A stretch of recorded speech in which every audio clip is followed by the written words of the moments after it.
La sofferenza si affronta affidandosi completamente a Dio, così il Vescovo nella Santa Messa per gli Ammalati che ha idealmente chiuso le feste patronali per Nostra Signora dell'Orto. 6 luglio, 12° anniversario dell'addio di Don Nando. Domani a Chiavari, presentazione del libro dei fratelli Olga e Gigetto Negri. Sabato al villaggio Santa Messa di suffragio e consegna del premio Bontà. Lavagna ha presentato la richiesta di proroga di ulteriori 6 mesi del commissariamento, la documentazione all'esame del Ministero che dovrà pronunciarsi nelle prossime settimane. I 50enni del Tigullio a sostegno del Gaslini di Genova, festa per i 140 nati nel 1968 che hanno spento insieme 50 candeline e donato oltre 2.000 euro all'ospedale pediatrico. Parte venerdì prossimo e cambia sede la 31esima edizione della rassegna di teatro dialettale curato dall'Associazione Ucastellu. Gli spettacoli quest'anno si terranno presso l'Auditorium San Francesco di Chiavari.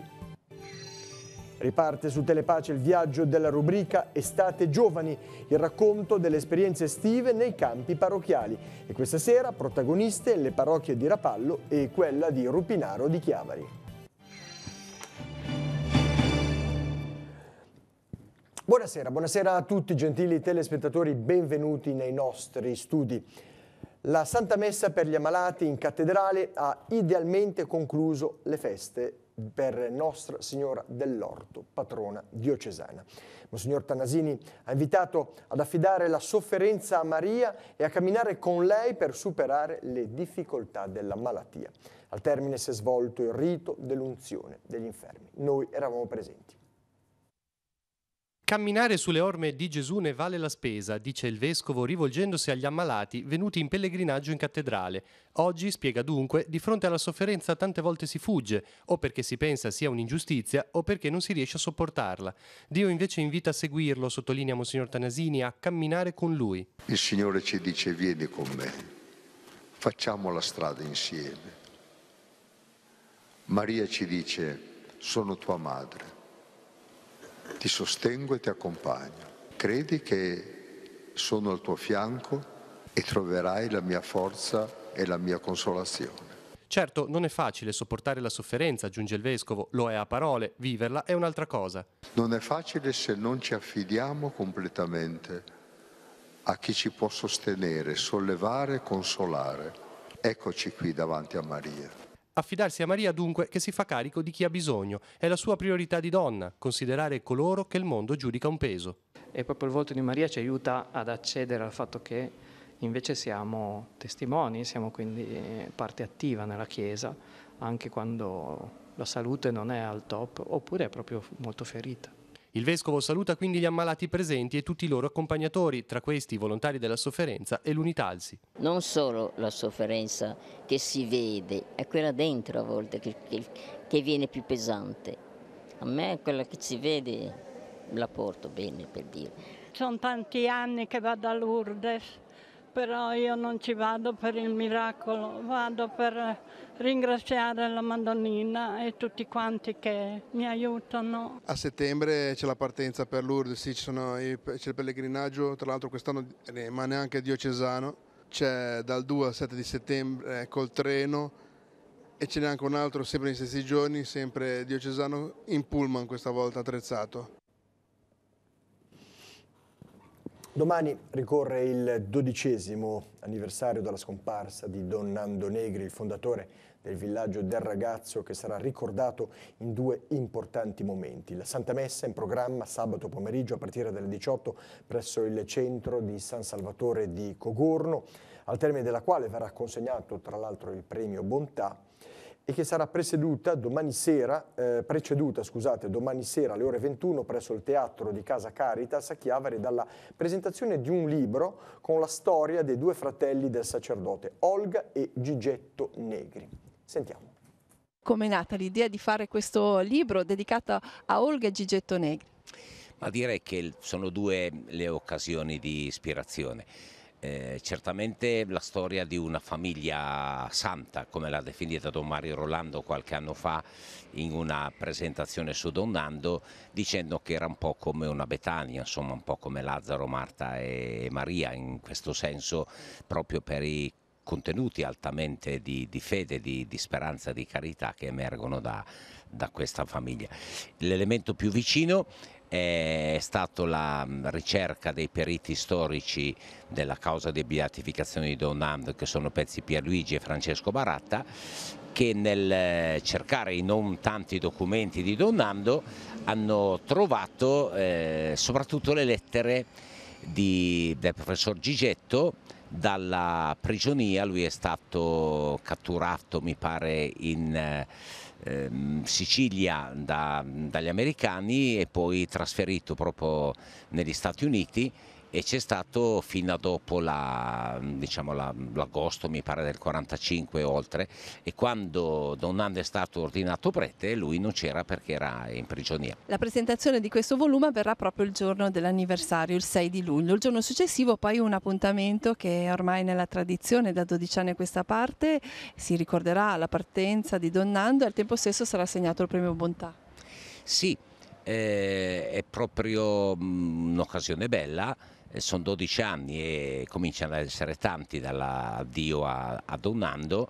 Sabato 7 di luglio alle ore 18 a San Salvatore la messa, la premiazione del premio Bontà intitolato a Don Nando, e poi i nostri ragazzi qualificati, e poi c'è l'infresco e tutte queste cose. È davvero un momento bello di incontro fra tanti amici di Don Nando e del villaggio. Si è riunita questa mattina in prefettura a Genova la commissione che dovrà esaminare la proposta di proroga di ulteriori 6 mesi della gestione commissariale del comune di Lavagna.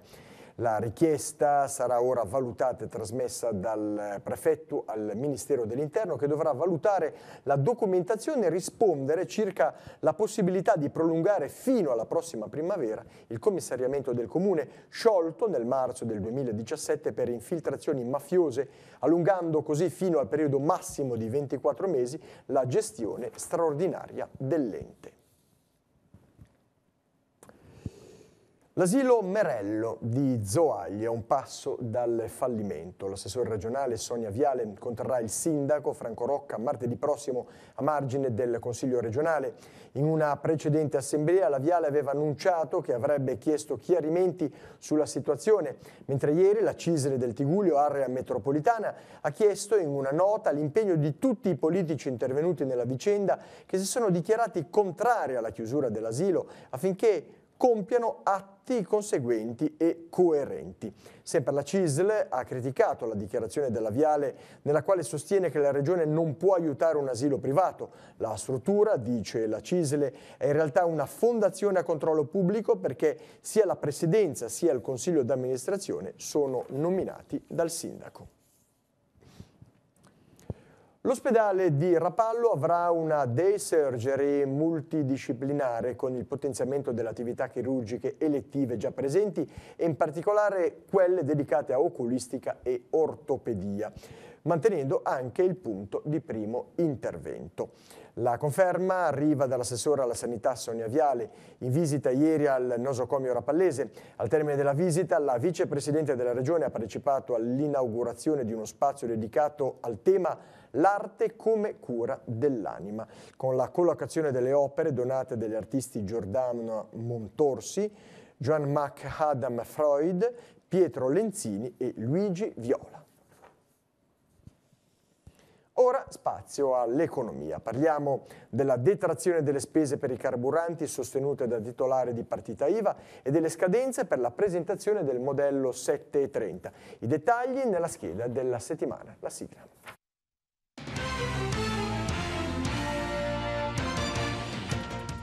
Dal 1 luglio 2018 i titolari di partita IVA che vogliono dedurre le spese dei carburanti devono pagare il rifornimento soltanto con le seguenti modalità: con assegni, bancari e postali, circolari e non, nonché IVAglia, cambiari e postali, tramite addebito diretto, o con bonifico bancario o postale, con il bollettino postale, infine con carte di debito, di credito, prepagate o altri strumenti di pagamento elettronico disponibili che consentano anche l'addebito sul conto corrente.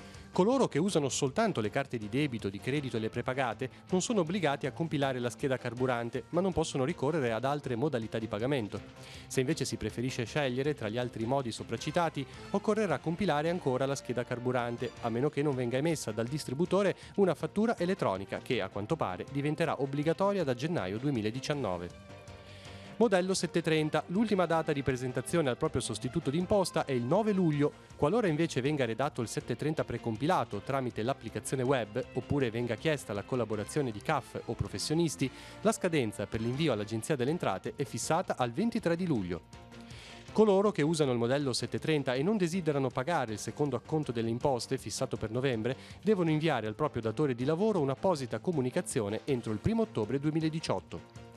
Il 25 ottobre scade invece il termine per presentare un modello 730 integrativo per denunciare un maggior credito o un minor debito o un'imposta invariata.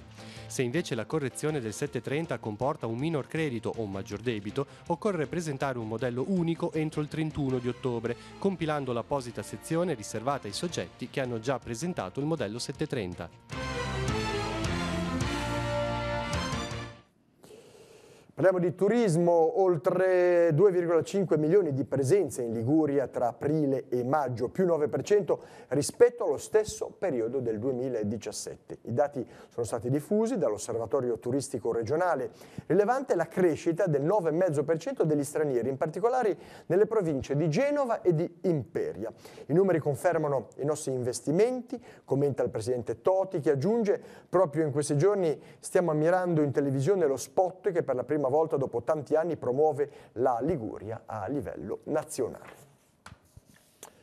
Cronaca: un italiano 44enne e un 45enne straniero senza fissa dimora, entrambi pregiudicati e disoccupati, sono stati denunciati dai carabinieri per furto aggravato in concorso. I militari del nucleo radiomobile di Chiavari hanno accertato che i due sarebbero i responsabili del furto di denaro contante messo a segno lo scorso 29 giugno dalla cassetta delle offerte della chiesa di Santo Stefano a Lavagna. Apriamo ora una finestra sull'Arcidiocesi di Genova. La linea va alla redazione del Cittadino per vedere gli appuntamenti più significativi che si sono svolti o che sono in programma nei prossimi giorni. Linea a Genova. Benvenuti nella redazione del Cittadino. Come da tradizione, anche per questa estate 2018 è uscito il messaggio di saluto e di benvenuto dei vescovi liguri agli ospiti e ai turisti che soggiorneranno per il periodo delle ferie nella nostra regione. La stagione estiva, si legge nel messaggio, porta molte persone in questa terra per cercare riposo, distensione e recupero di buone energie. Le nostre chiese particolari vi accolgono con simpatia e sguardo di fede. Il tempo della vacanza, continuano ancora gli 8 vescovi, rappresenta anche un'ottima occasione per lo spirito, soprattutto grazie ai momenti di silenzio e solitudine che vi esortiamo a non far mancare. Il testo integrale del messaggio è scaricabile sui nostri siti www.ilcittadino.ge.it e www.chiesadigenova.it. E ancora una volta sono tornati stanchi ma entusiasti e soddisfatti i giovani della diocesi che hanno partecipato a Lourdes Estate, il tradizionale appuntamento annuale per i ragazzi delle scuole superiori che per una settimana svolgono servizio con i malati al santuario mariano a Lourdes. Dal 25 giugno al 2 luglio erano circa 50 i giovani che hanno vissuto questa esperienza, accompagnati da Monsignor Nicolò Anselmi, vescovo ausiliare, e da diversi sacerdoti. Estate è anche il tempo delle feste patronali, ricordiamo quelle imminenti. Sabato 7 luglio nella parrocchia di San Siro nel centro storico è in festa per il suo patrono. Alle ore 18 il cardinale arcivescovo celebrerà la Santa Messa e presiederà il rito liturgico dell'ingresso del nuovo parroco, padre Andrea De Caroli, sacerdote dell'oratorio di San Filippo. Il 16 luglio è la solennità di Nostra Signora del Carmine, celebrazioni nella parrocchia del Carmine da Piazza dell'Annunziata dal 5 al 16 luglio. Lunedì 16 alle ore 18 la Santa Messa celebrata dal Cardinale Bagnasco. Bene, da Genova è tutto, grazie per la vostra attenzione e arrivederci. Bene, torniamo a Chiavari, allerta meteo gialla per temporali domani nella zona del Levante. Ad emetterla la Protezione Civile regionale. Sono interessati i bacini piccoli e medi. Il provvedimento sarà in vigore dalle 3 di questa notte sino alle 13 di domani, venerdì 6 luglio. Coinvolta la costa da Portofino fino al confine con la Toscana, tutta la provincia di La Spezia, la Val Fontanabuona, la Valle Sturla. I meteorologi prevedono l'arrivo di temporali anche forti fino a metà giornata. Segnalato anche vento forte. Sono state consegnate questa mattina a Roma, nella sede del Dipartimento della Protezione Civile, alla presenza del capo della Protezione Civile, Angelo Borrelli, gli attestati di benemerenza per l'alluvione di Genova e di La Spezia del 2014 per l'attività di concorso e di assistenza alla popolazione. Nel corso della cerimonia sono state premiate associazioni di volontariato di tutta la Liguria per le capacità propositive e gestionali e per le doti di altruismo e abnegazione mostrate in occasione di questi tragici eventi. 140 tigullini, classe 1968, hanno scelto di festeggiare insieme i 50 anni di vita, non dimenticando però la solidarietà. Lo scorso 1° luglio, durante una cena a Chiavari, hanno spento le candeline e hanno raccolto 2.080 euro che sono stati donati all'ospedale Gaslini di Genova. Vediamo. Auguri a tutto il 1968, auguri davvero a ognuno di voi! Ci è venuta questa idea ed era una bella cosa ritrovare persone che magari ci eravamo persi di vista negli anni, la scuola, dalle elementari alle medie, alle superiori, ognuno ha preso la propria strada e questa è stata un'occasione abbastanza irripetibile di poterci vedere. E abbiamo fatto un passaparola, abbiamo iniziato in 3 o 4, poi abbiamo allargato a chiunque avesse desiderio di partecipare a questa serata, che ha anche questo fine, diciamo, nobile di aiutare il Gaslini, e quindi mi sembra che la serata stia evolvendo come ci immaginavamo. Quante persone avete messo insieme?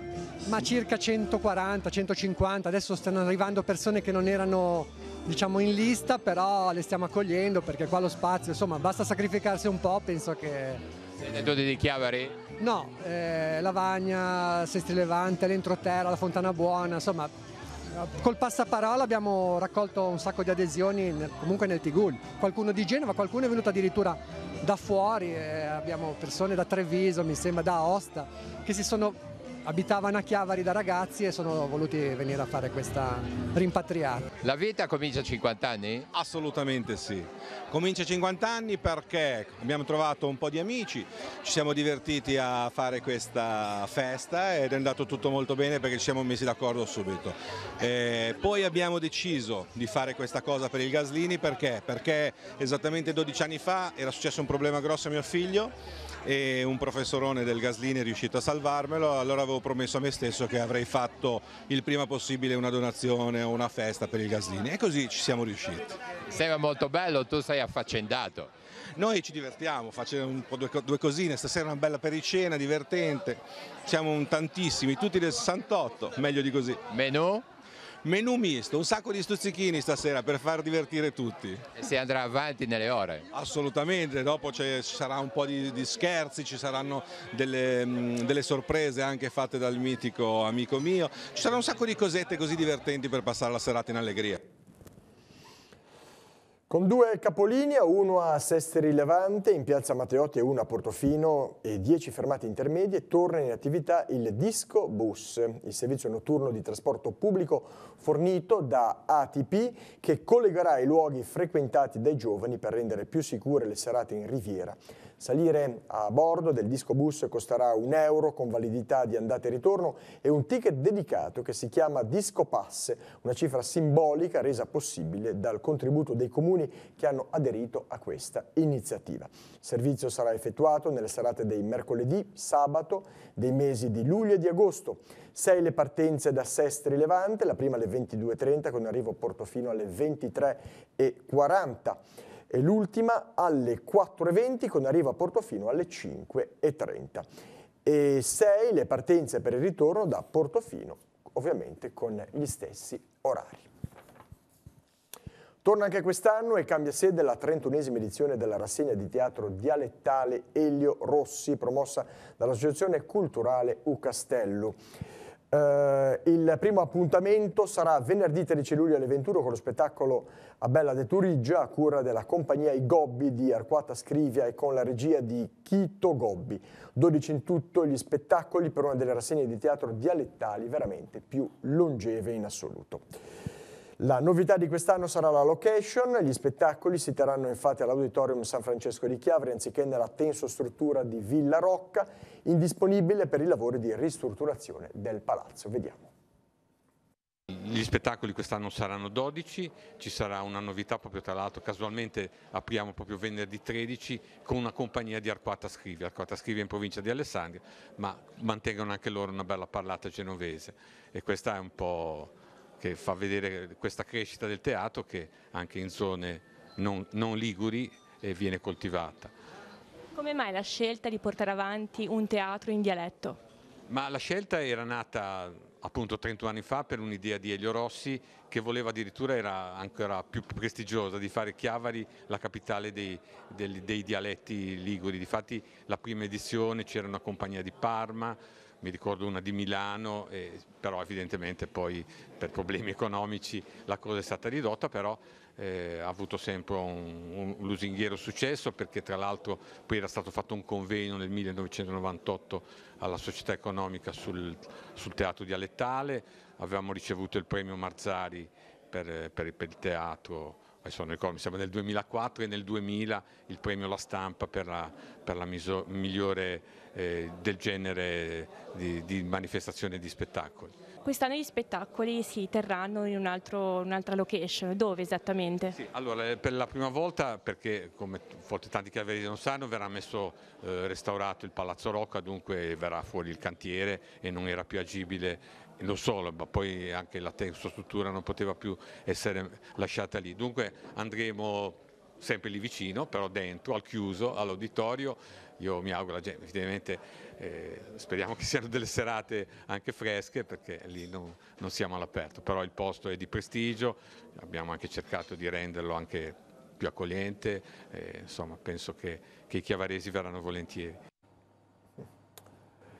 Il comandante di un'imbarcazione da diporto è stato denunciato dalla Capitaneria di Porto per aver ormeggiato all'interno dell'area marina protetta di Portofino, nella zona di Paraggi, nel comune di Santa Margherita Ligure. Il provvedimento è stato emesso questa mattina nel corso della consueta attività di vigilanza in mare dei mezzi navali della Guardia Costiera.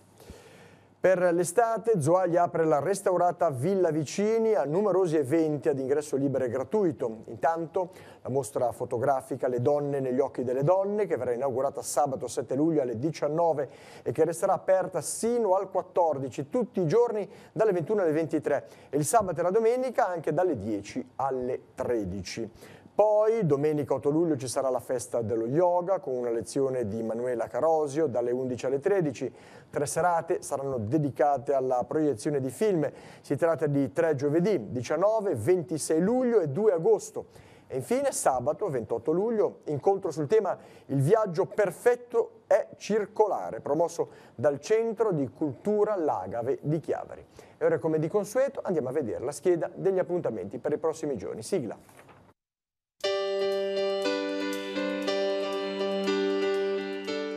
Appuntamenti in agenda per venerdì 6 luglio. Prosegue a Rapallo il 10° raduno dei Rapallin. La Santa Messa in suffragio dei defunti dell'associazione sarà celebrata alle 9:30 nella Basilica dei Santi Gervasio e Protasio. Per tutto il giorno in Piazza Cavour resterà allestito il Banco della Cultura Locale Tiguglio Mare Monti. Il nuovo codice da diporto nautico nella portualità turistica sarà al centro del convegno organizzato e promosso da Assonat. La discussione comincerà alle 10 a Villa Durazzo a Santa Margherita Ligure. Prende il via a Recco il Posidonia Green Festival sul lungomare Bettolo. Dalle 17 ci sarà la pulizia della spiaggia e del fondo marino. Seguiranno nel corso del pomeriggio e della serata tante altre iniziative come un laboratorio artistico per bambini, un aperitivo sulla riva, un incontro sulla contaminazione della plastica nei nostri mari e infine cinema sulla spiaggia. Lupi di Mare, laboratorio itinerante alla scoperta delle tradizioni marinare di Santa Margherita Ligure, è in programma alle 17:30 in piazzetta Sant'Erasmo. 14ª edizione del premio Bindi Festival Canzone d'autore a Santa Margherita Ligure. L'appuntamento è all'Anfiteatro Bindi dalle 18 alle 24. Continuano le iniziative proposte dal comune di Deiva Marina per l'estate. Un mercatino per gli amanti del hobby sarà allestito alle 18 sul lungomare. Prosegue il Salotto di Amalia, la rassegna culturale a cura dei servizi bibliotecari del comune di Santa Margherita Ligure. A partire dalle 18 a Villa Durazzo, incontro con le pittrici Antonella Corsiglia e Francesca Siclari. Notte Rosa a Sestri Levante. La manifestazione prenderà il via con la presentazione del libro La Sinfonia del Vento di Mara Maffei alle 18 ai Bagni Liguria, poi tante iniziative organizzate in città. A partire dalle 21 la Notte Rosa al Museo sarà dedicata all'archeologia del Tigullio con una visita guidata gratuita. Una finestra sul colore. La mostra fotografica di Wander Naldi viene inaugurata alle 18:30 al Lido Palace Hotel di Santa Margherita Ligure. Sagra dell'Asato a partire dalle 19 al campo sportivo di Caperana a Chiavari. La serata sarà accompagnata da intrattenimento musicale.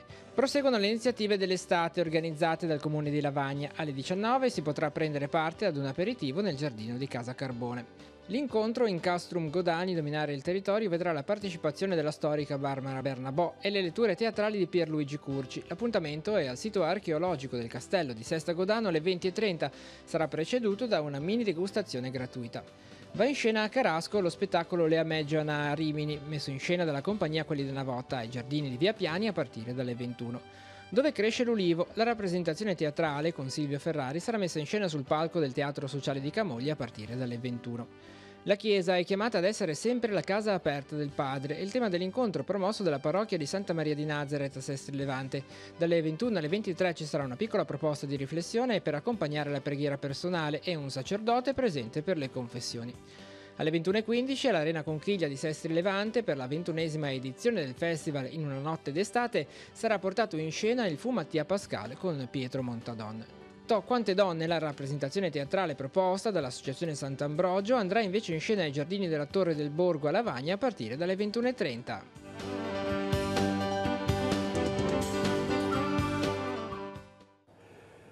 Questa sera riparte il viaggio della rubrica Estate Giovani su Telepace 1 al canale 15 a partire dalle 21:10. Potremo seguire il racconto del campo estivo dei bambini di quarta e di quinta elementare delle parrocchie di Rapallo e Montemoggio e l'esperienza dell'estate insieme nella parrocchia di Rupinaro di Chiavari. Vediamone un'anticipazione in questo servizio.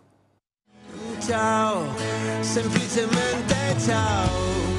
Ciao a tutti, veniamo dalla parrocchia di Rapallo e benvenuti nel nostro campo.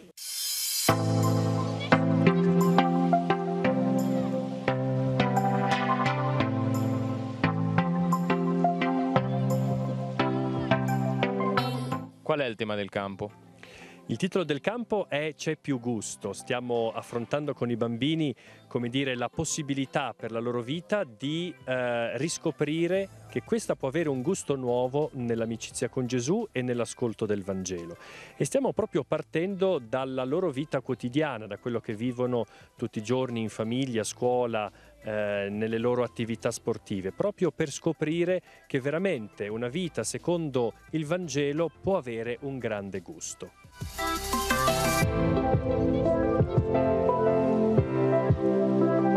Azzurro come te, come il cielo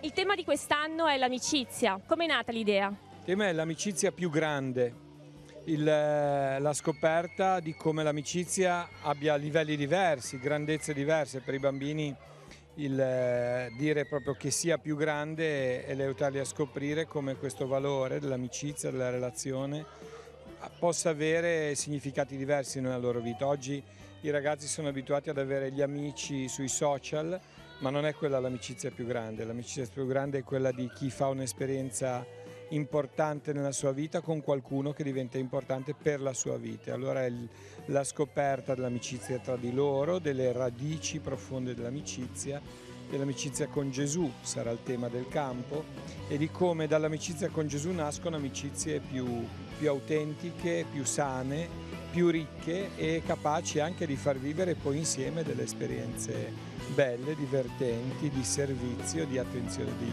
dell'uno all'altro.